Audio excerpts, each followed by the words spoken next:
ऐसा कोई जो बिल्कुल आपके जैसे ही दिखता हो, जिसे आपके बारे में सब पता हो, जो आपकी ही ज़िंदगी जीता हो।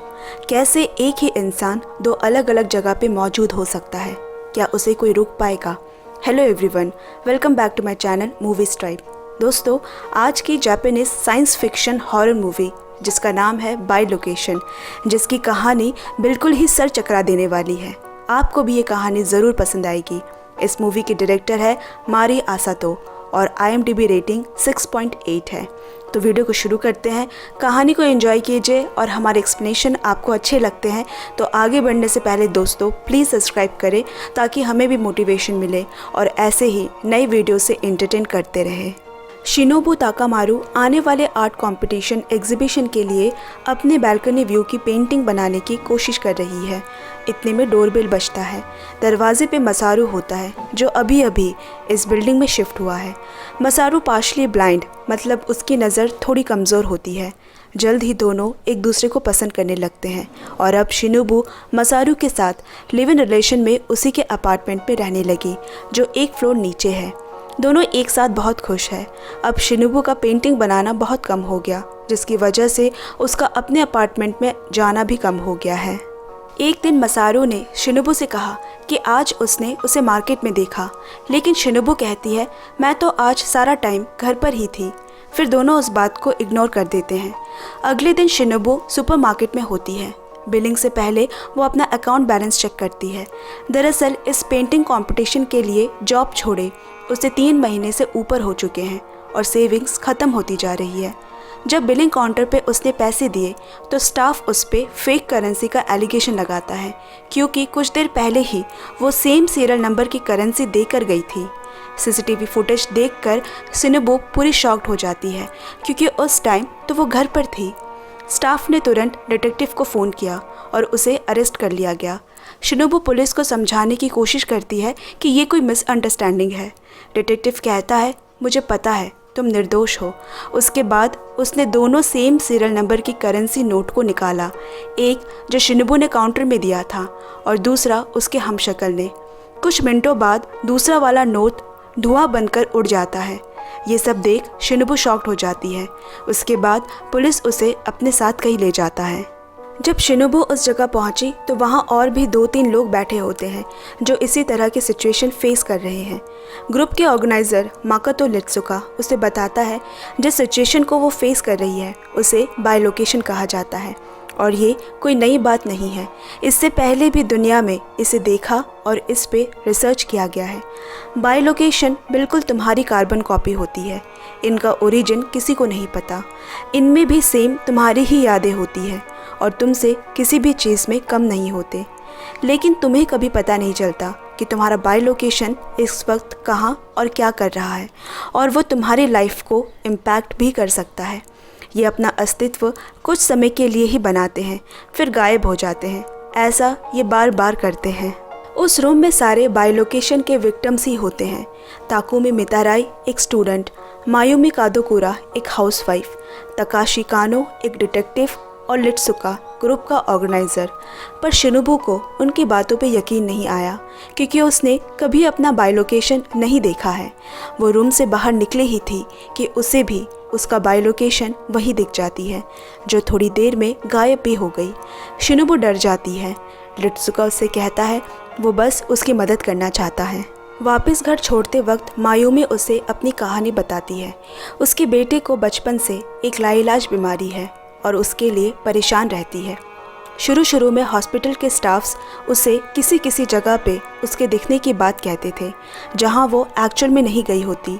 फिर सिचुएशन बिगड़ने लगी। एक दिन मैं अपने बेटे के बेड के पास सोई हुई थी, पर जब उठी तो वो वहाँ नहीं होकर बाहर पाया गया, जबकि आउटिंग रजिस्टर में मेरा ही सिग्नेचर था। उसके बाद से ये बार बार होने लगा। वो शिनोबु को सावधान करती है कि बाय लोकेशन तुमसे तुम्हारी सबसे प्यारी चीज़ चुरा लेती है।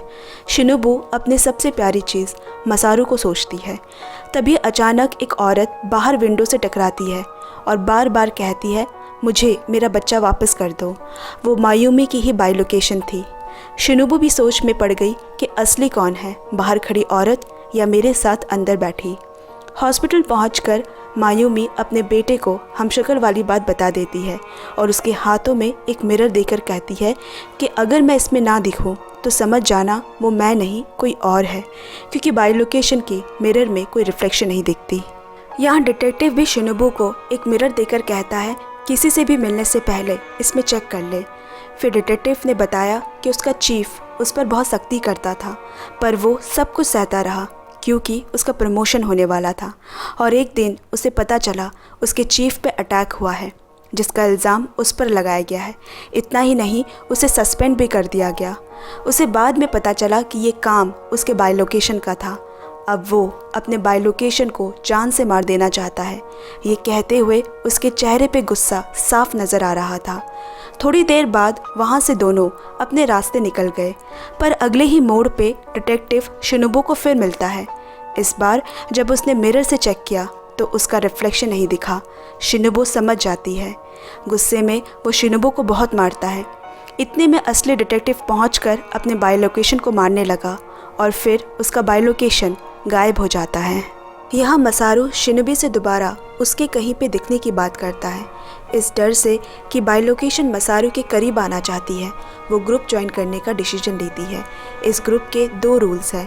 पहला, दरवाजे के पास लगे मिरर में चेक करना होगा कि तुम असली हो। दूसरा, जब भी फ़ोन पे बात या कहीं मिले तो सारे मेंबर्स का नाम बताना होगा, क्योंकि ये उनका कोड वर्ड होता है। इस बार एक नया मेंबर कगामी वहाँ मौजूद होता है। वो इस ग्रुप का सबसे पुराना मेंबर और बायोलोकेशन पे स्टडी कर रहा होता है। फिर शिनोबी ने पूछा कि क्या सभी बायोलोकेशन डिटेक्टिव की तरह ही एग्रेसिव होते हैं। लित्सुका बताता है, नहीं, ये डिपेंड करता है तुम्हारा बायोलोकेशन ने किस सिचुएशन में जन्म लिया है। वो तुम्हारी ही एक स्ट्रॉन्ग इमोशन से बना होता है, जैसे लव, केयर, हेट्रेड। डिटेक्टिव का बायोलोकेशन उसके गुस्से से बना है। उसके चीफ उसे बहुत मिसट्रीट करता था और धीरे धीरे उसके पनपते स्ट्रॉन्ग गुस्से ने उसके बायोलोकेशन को क्रिएट किया।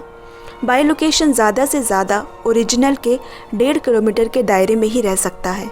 उससे दूर वो एग्जिस्ट नहीं करेगा। पहले ये कम टाइम के लिए एग्जिस्ट करते हैं, लेकिन समय के साथ साथ इनका एग्जिस्टेंस स्पैन भी बढ़ता जाता है। घर पर शिनोबू न्यूज़ में देखती है कि डिटेक्टिव ने पुलिस स्टेशन के बाहर 3 लोगों को शूट कर दिया है और बिल्कुल पागल हो चुका है। जल्दी से शिनोबू लित्सुका को कॉल लगाती है। पहले उससे कोड पूछा गया। शिनोबू सबका नाम बताती है, फिर उसे तुरंत आने को कहा। सब डिसाइड करते हैं कि डिटेक्टिव के बायोलोकेशन को मारना होगा, तभी शायद ये सारी चीज़ें रुक सकें। तभी न्यूज़ में खबर आती है कि डिटेक्टिव गायब हो गया है। इसका मतलब अब वो ओरिजिनल के 1.5 किलोमीटर में फिर से क्रिएट होने वाला है। जल्दी लित्सुका उन्हें वहाँ लेकर जाता है जहाँ उसको मारना आसान होगा। थोड़ी देर में उसका बायोलोकेशन क्रिएट हुआ और दोनों डिटेक्टिव फाइट करने लगे। समझ नहीं आता दोनों में से कौन असली है। तभी पिस्टल ताकुमी के पास गिरती है। उसके हाथ में पिस्तौल देख लित्सुका ने उसे शूट करने को कहा। गोली चली, लेकिन असली डिटेक्टिव पे। थोड़ी देर में बायोलोकेशन सबके आंखों के सामने हमेशा के लिए गायब हो जाता है। अब शिनोबू मसारू की प्रोटेक्शन के लिए उससे कहती है उसे पेंटिंग प्रैक्टिस करना है, इसीलिए कुछ दिन अकेले रहना चाहती है, क्योंकि अगर वो उसके आसपास नहीं होगी तो उसकी बायोलोकेशन भी मसारू तक नहीं पहुंच पाएगी। इधर ताकुमी के स्कूल में उसका बायोलोकेशन उस पर अटैक करता है। भागकर खुद को रूम में बंद कर लित्सुकी को कॉल करके कहता है मेरा बायोलोकेशन मुझे मारना चाहता है। वो उससे कोड पूछता है। उसने सबका नाम बताया, लेकिन कगामी का नहीं। पर क्यों? इसका ट्विस्ट आपको आगे जाकर पता चलेगा। लित्सुकी उसे बायोलोकेशन पर अटैक करने से मना करता है। फिर वो कहता है तब तो वो उल्टा मुझे मार देगा। इतने में बायोलोकेशन खिड़की से अंदर आ जाता है और लड़ाई में बायोलोकेशन बिल्डिंग से गिरकर गायब हो जाता है। यहाँ हॉस्पिटल में भी मायूमी अपने बायोलोकेशन को आता देख बच्चे को उठाकर भागने लगी, पर उसका बेटा कहता है तुम मेरी माँ नहीं हो। मायूमी के बायोलोकेशन का जन्म उस दिन हुआ था जिस रात मायूमी अपने लाइफ से निराश हो चुकी थी। सिंगल मदर, जन्म से ही बीमार बच्चा जिसके ठीक होने की कोई उम्मीद नहीं। उसके लिए उसे जॉब भी छोड़ना पड़ा और फिर एक पल के लिए उसे लगा कि वो अपने बच्चे को मार दे तो सब ठीक हो जाएगा, पर अगले ही पल रिग्रेट करने लगी कि नहीं, उसे अपने बच्चे को किसी भी हाल में प्रोटेक्ट करना है। उसी स्ट्रॉन्ग इमोशन से उसके बायोलोकेशन का जन्म हुआ। उसके बाद से बायोलोकेशन प्रोटेक्ट करने बार बार बच्चे को ले जाती, पर एक समय में गायब हो जाने की वजह से बच्चा यहाँ वहाँ पड़ा मिलता। अगले दिन ताकुमी, मायुमी और शिनोबो तीनों मिलते हैं। ताकुमी कहता है कि लित्सुका ने ही मुझे कॉलेज में अपने बायोलोकेशन पे हमला करने भेजा था। डिटेक्टिव पे भी शूट करने को कहा था। ना ही उसका कोई बायोलोकेशन है, वो हमारी हेल्प नहीं बल्कि हमें मारना चाहता है। मायुमी कहती है उसका नहीं, लेकिन उसकी वाइफ की बायोलोकेशन थी। इतने में ताकुमी का बायोलोकेशन गुस्से में वहाँ आया और उस पर हमला करता है। पीछे से शिनोबो जब बायोलोकेशन पर अटैक करती है तो उसके शरीर पे निशान पहले पड़ता है और पहले से मौजूद ताकुमी पर बाद में पड़ता है। इसका मतलब जो उनके साथ था वो नकली ताकुमी है और जो बाद में आया वो असली। और असली वाले ताकुमी गुस्से में इसीलिए था क्योंकि उसके बायोलोकेशन ने उस पर अटैक किया था। सब कुछ इतना ज़्यादा कन्फ्यूजन हो जाता है कि दोनों वहाँ से भाग गए, लेकिन रास्ते में मायुमी की बायोलोकेशन असली मायुमी को मार देती है, क्योंकि हॉस्पिटल में जब बच्चे ने कहा था कि वो उसकी मॉम नहीं है तो जैसे उसके जन्म की वजह भी ख़त्म हो गई। डरी हुई शिनोबी अपने घर आती है। इतनी पजल हो जाती है कि उसे खुद समझ नहीं आता कि वो असली है या एक बायोलोकेशन। फिर उसने खुद को मिरर में देखा और तब उसे तसल्ली हुई। इसके बाद शिनोबू लित्सुका से डिटेक्टिव के बारे में पूछती है। लित्सुका कहता है उसे मारना ज़रूरी था क्योंकि वो सबके लिए खतरा बन चुका था, पर मैं तुम्हें प्रोटेक्ट करूँगा, विश्वास रखो। अगले दिन कगामी शिनोबू को लेकर एक क्रॉनिक इलनेस हॉस्पिटल जाता है जहाँ लित्सुका अपनी वाइफ साइरी से मिला था। वहाँ एक ही डेट में साइरी नाम की 2 कब्रें होती है, एक साइरी मितामुरा और एक साइरी लित्सुका। लित्सुका यहाँ का डायरेक्टर था और 10 साल पहले साइरी से उसकी शादी हुई थी। साइरी मितामुरा 25 साल से यहाँ की पेशेंट थी जिसने बाद में वहीं पे खुदकुशी कर ली। तो फिर साइरी लित्सुका कौन है जिसकी कब्र यहाँ है? दरअसल लित्सुका ने जिससे शादी करके 10 साल बिताए थे वो साइरी की बायोलोकेशन थी।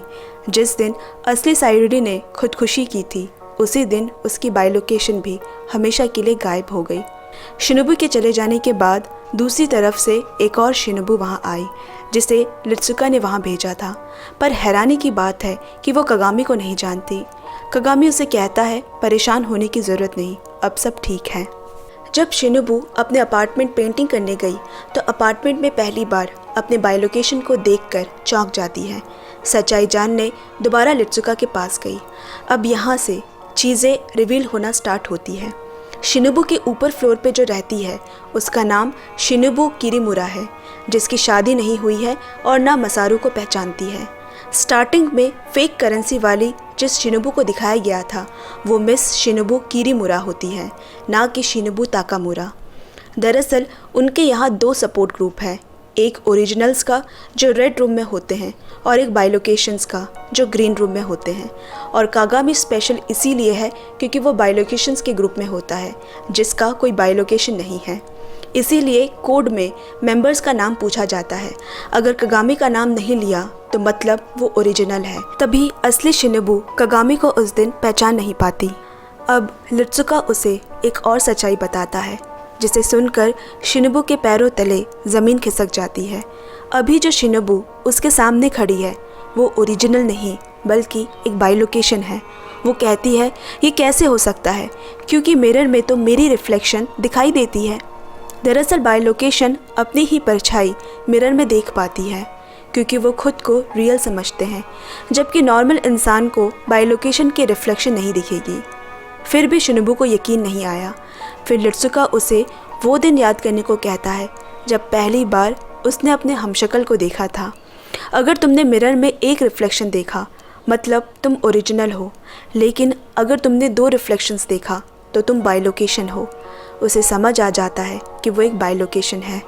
मतलब अभी तक पूरी मूवी में जिसकी कहानी हमें दिखाई गई है वो शिनोबू के बायोलोकेशन की है। दोस्तों, लित्सुका को शिनोबू से हमदर्दी होती है क्योंकि उसकी भी कहानी सेम है।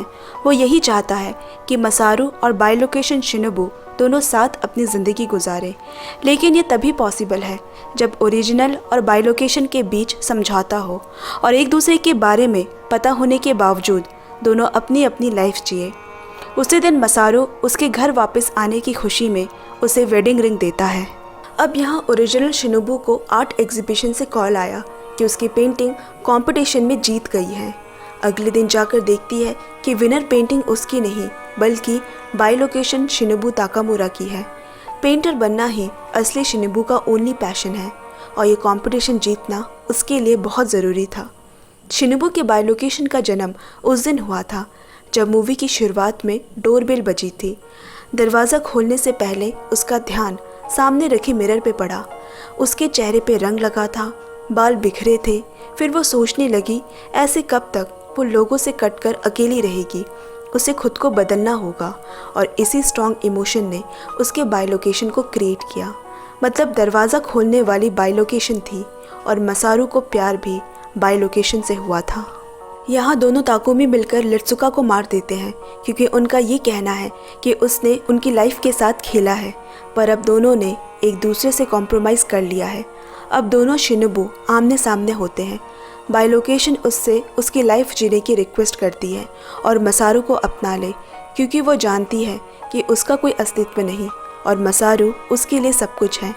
साथ ही पेंटिंग प्राइज मनी और एज एन आर्टिस्ट उसका फ्यूचर ये सब भी ले ले।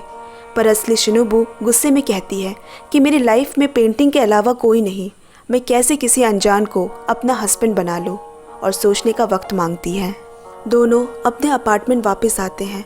असली शिनोबू सोचती है कि उसकी लाइफ का कोई पर्पस ही नहीं रहा और इधर मसारू बाइलोकेशन शिनोबू को शादी के लिए प्रपोज करता है। तभी ऊपर से किसी के गिरने की आवाज़ आई। मसारू बालकनी पे देखने गया।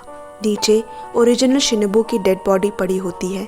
जब तक मसारू पीछे मुड़ा, बाइलोकेशन शिनोबू आई लव यू बस यही सच है कहते हुए गायब हो चुकी थी और मूवी यहीं ख़त्म हो जाती है। दोस्तों, आज की एक्सप्लेनेशन आपको कैसी लगी कमेंट में ज़रूर शेयर करें और चैनल को भी पक्का सब्सक्राइब कर ले। आपसे जल्द मिलते हैं अगले वीडियो में। Bye bye, love you and take care friends.